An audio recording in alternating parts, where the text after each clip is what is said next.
What's up everybody, welcome to another episode of China Update where I try and help you guys keep on top of the world's number 2 economy. My name is Tony. For those who are watching for the first time, I work in China in an executive role and a big part of my job requires that I follow these macro developments. And so if that is something you might be interested in, and if you want to be just as informed as my clients, maybe consider subscribing. Everyone else, it's good to see you. I know I can only get one of these up a week at the moment. I'm very sorry. I'm hoping to get back to 2 a week by about mid-January, but work is just so crazy busy at the moment. 12 to 14 hour days at the moment. It's just that time of the year.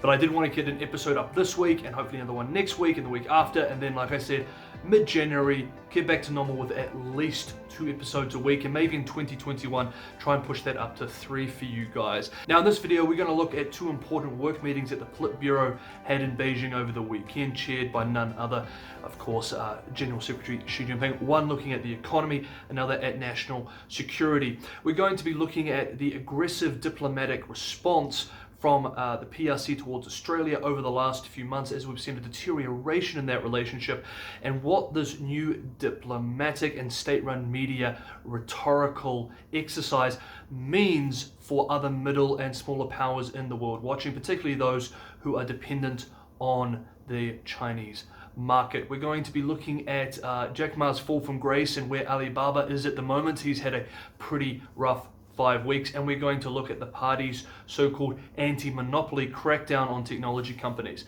So that is this week's episode. If you enjoy the content, guys, it's always a massive help if you smash that like button, and a massive thank you to my Patreon supporters. It's very humbling to have your guys' support.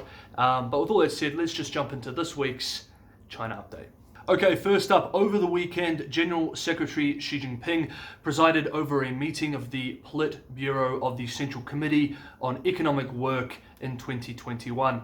He also held a meeting on national security, like I said, and we're going to be touching on that later in the video. At the Economic Work meeting, the Politburo coined a new term that we haven't really seen before at these sort of work meetings. This was, quote, demand side reform, end quote. As part of this, the Politburo has called for solutions to, quote, the income gap, a flawed social security system, and unreasonable property prices, end quote. It is likely that the demand side reform will be an important part of the Central Economic Work Conference to be held this month, which we will be covering in greater depth after it concludes. A very important meeting that will tell us basically what the next 5-year plan is going to have installed in detail. Hopefully then we will also have concrete policy suggestions to analyze for the so-called demand side reform.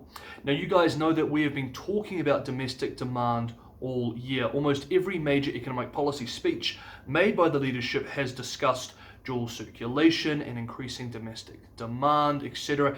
And as I have said again and again, the party has been trying to rebalance the economy towards domestic demand for over a decade now. It still remains a huge challenge for Beijing to get this rebalancing done. And with massive infrastructure announcements coming out almost every week, likely in response to the slowdown caused by the pandemic this year, including the recent announcement of the doubling of high-speed railways by 2035, it's hard to see that rebalancing of economic and political power from local governments to regular households is going to happen anytime soon to any meaningful degree. The meeting also used another term for the first time, quote, to prevent disorderly expansion of capital. And this just days before Beijing regulators fined and went after some of China's greatest and biggest tech companies, which we'll be getting onto shortly. Several commentators have suggested that this is actually about strengthening control over the investment of capital rather than preventing a disorderly expansion as the term has literally been translated. At present, the market valuation of internet giants has become the largest among domestic listed enterprises. So on this point, let's turn to the crackdown on internet companies. It seems that Beijing has signaled growing displeasure with the dominance of massive technology companies in recent months. Regulators in Beijing last month suspended what would have likely been the largest IPO in the world of Jack Ma's Ant Financial Group days before it was set to begin.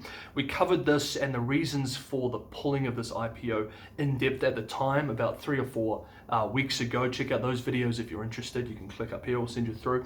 The following week after that, China's antitrust watchdog published draft regulations aimed at curbing anti-competitive behavior by technology giants, which resulted in price reductions in their stock values and some of these companies' financial performance taking a hit.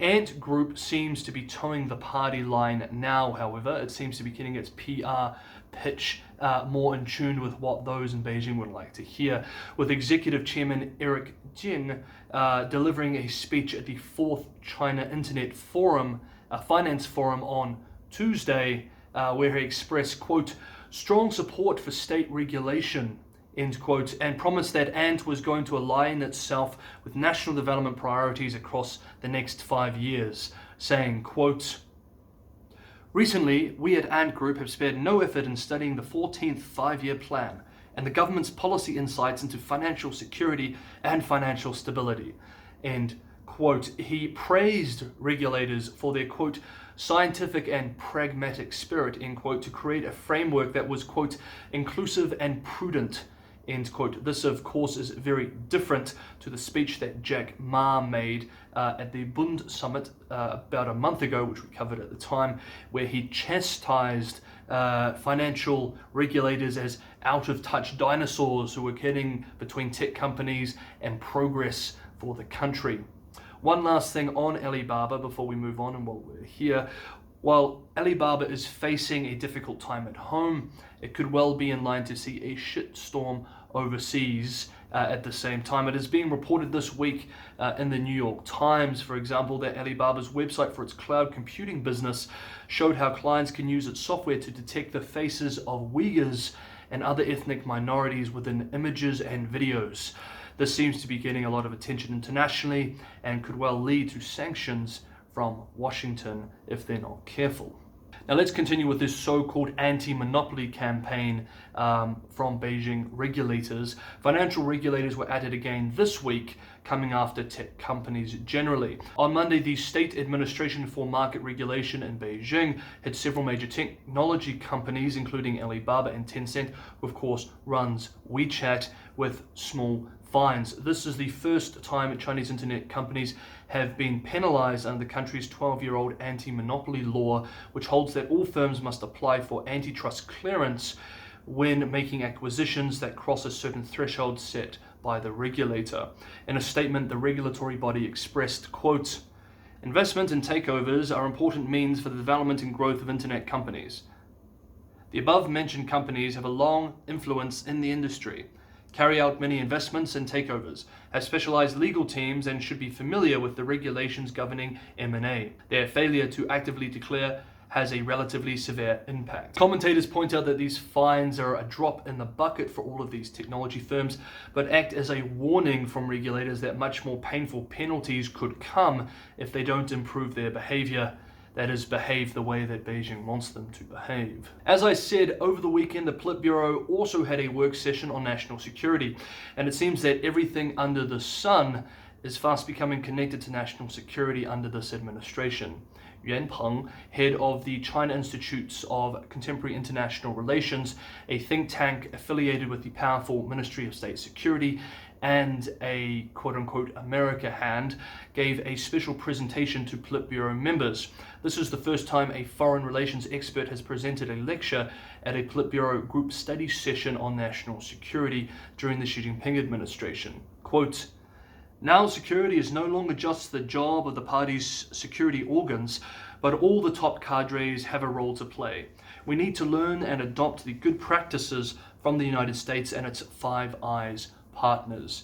End quote. State-run Xinhua reports that after the meeting, General Secretary Xi Jinping put forward 10 requirements for pursuing a, quote, holistic approach to national security, end quote.